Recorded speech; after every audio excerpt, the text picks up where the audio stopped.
लेगी इसे तो क्या जी। तो ये हम लोग देखें कि रोशनी की किरण जब एक लेंस पर पड़ती है, कौन सा लेंस है ये हो गया हमारा कॉन्वेक्स लेंस पर, तो सीधा जा करके और जब अलग यानी कि ये हो गया हमारा डेंसर मीडियम में जब दाखिल होती है तो वो नॉर्मल से थोड़ा करीब आ जाता है। तो नॉर्मल से करीब और ये करीब आते हैं, ये भी करीब आया, ये इधर का करीब आया, ये क्या होता है इधर से इधर आता है।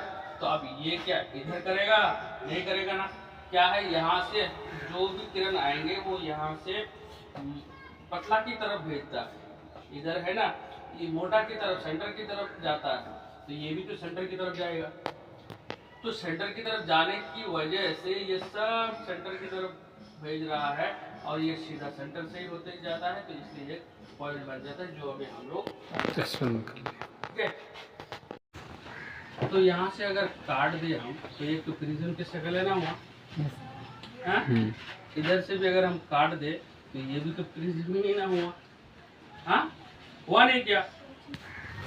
तो इसी तरह से हम ये प्रिज्म कहाँ तक हुआ, यहाँ तक एक प्रिज्म हो गया, यहाँ तक एक प्रिज्म हो, और ये जो है ये यहाँ ये वाला हिस्सा हमारा एक मुस्ततिल नुमा हो गया, और ये वाला हिस्सा यहाँ से यहाँ ये जो हुआ हमारा क्या प्रिज्म की शक्ल का हुआ, क्या हुआ ना जी। प्रिज्म हालांकि ऐसा था लेकिन उसी टाइप का ही तो हुआ ना।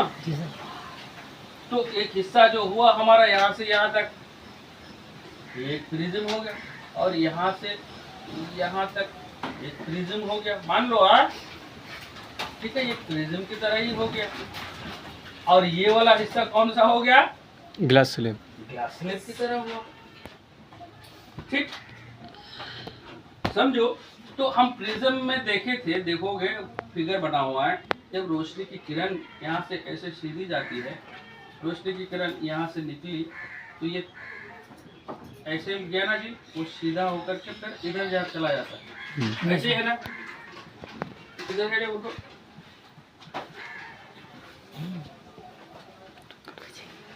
हाँ ऐसा ही है।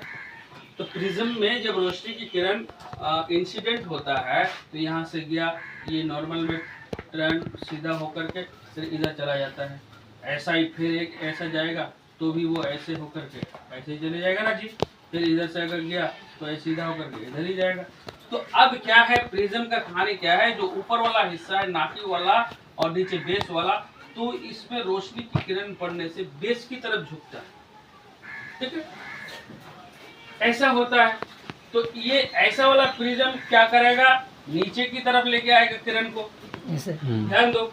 अब यही प्रिज्म को उल्टा कर देंगे हम, इधर कर देंगे बेस और इधर कर देंगे नाकी, तो इसमें पड़ने से किधर जाएगा ये ऊपर, ऊपर जाएगा, ऊपर जाएगा ना ऐसा।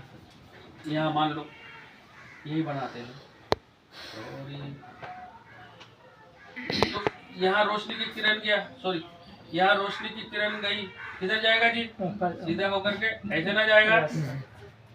फिर यहाँ से रोशनी की किरण गया, ऐसे टहरा करके आया क्योंकि टहरा ही आएगा, तो ऐसे जाएगा, फिर ये आ जाएगा, फिर यहाँ से ये पड़ गया फिर सीधा जाएगा, फिर टहरा होकर इधर जाएगा। और ये जो स्लेब वाला ये जो स्लेब है तो इसमें सीधा आएगा तो ये सीधा ही चला जाएगा, सीधा ही चला जाएगा।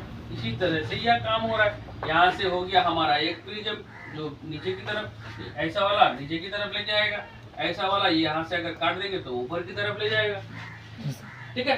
तो प्रिज्म यानी कि कई प्रिज्म मिलके यहाँ काम कर रहे हैं, ठीक है। ये प्रिज्म सही है, ये इधर वाला उल्टा, तो ये वाला इधर ले जाता है और वो वाला इधर लेके आता है, ठीक है।